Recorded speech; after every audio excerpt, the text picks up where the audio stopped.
ఆంధ్రప్రదేశ్ రాష్ట్రంలో జంగిల్ రాజ్ నడుస్తుందని మాజీ ముఖ్యమంత్రి వైఎస్ జగన్మోహన్ రెడ్డి ఆరోపించారు. చంద్రబాబు పాలనలో ప్రజాస్వామ్యం కూని అవుతుందని ఆరోపించారు. గుంటూరులో పర్యటించిన వైఎస్ జగన్ అంబటి ఇంటిని పరిశీలించారు. అనంతరం మీడియాతో మాట్లాడిన వైఎస్ జగన్ ఆంధ్రప్రదేశ్ ప్రభుత్వం మీద సీఎం చంద్రబాబు నాయుడుపై ఓ రేంజ్ లో విరుచుకుపడ్డారు. అంబటి రాంబాబు, విడుదల రజని, జోగి రమేష్, బొల్లా బ్రహ్మనాయుడు చేసిన తప్పులేంటని ప్రశ్నించారు.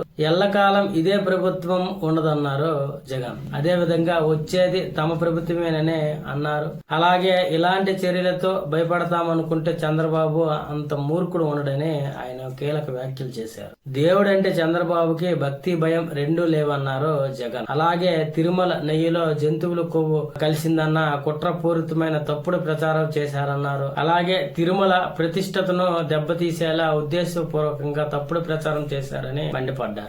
ఎన్డీడీబీ, ఎన్డీఆర్ ల్యాబ్లు కూడా తిరుమల నెయ్యిలో కల్తీ జరగలేదని నివేదికలు ఇచ్చాయని, సిబిఐ ఆధ్వర్యంలో ఈ టెస్టులు జరిగాయని జగన్ వివరించారు. అలాగే తప్పు చేసి ఉంటే వైవి సుబ్బారెడ్డి, కరుణాకర్ రెడ్డి పేర్లను సిబిఐ ఛార్జ్ షీట్ లో ఎందుకు చేర్చలేదని ప్రశ్నించారు. చేసిన తప్పులకు చంద్రబాబు, పవన్ కళ్యాణ్, నారా లోకేష్ లెంపలేసుకోవాలన్నారు. అలాగే అబద్దాలు చెప్తూ ఫ్లెక్సీలు ఏర్పాటు చేస్తున్నారన్నారు. సూపర్ 6 హామీల అమల్లో వైఫల్యం అంటూ తాము ఫ్లెక్సీలు పెడితే ఒప్పుకుంటారా అని ప్రశ్నించారు. గుడికి వెళ్లి తిరిగి వస్తున్న అంబటి రాంబాబును టీడీపీ శ్రేణులు అటకించి బూతులు తిడుతూ కర్రలు, రాడ్లతో దాడి చేశారని జగన్ ఆరోపించారు. తనను తిట్టిన వారిపైనే అంబటి రాంబాబు స్పందించారన్నారు వైఎస్ జగన్. అలాగే చేసిన వ్యాఖ్యలపై ప్రెస్ మీట్ పెట్టి విచారణ వ్యక్తం చేశారన్నారు. అయినప్పటికీ అంబటిని హత్య చేయాలని ప్రయత్నించారంటూ జగన్ సంచలన వ్యాఖ్యలు చేశారు. అంబటి రాంబాబు ఇంటి మీద దాడి చేశారని, ఇంట్లో పిల్లలు, మహిళలు ఉన్న దాడికి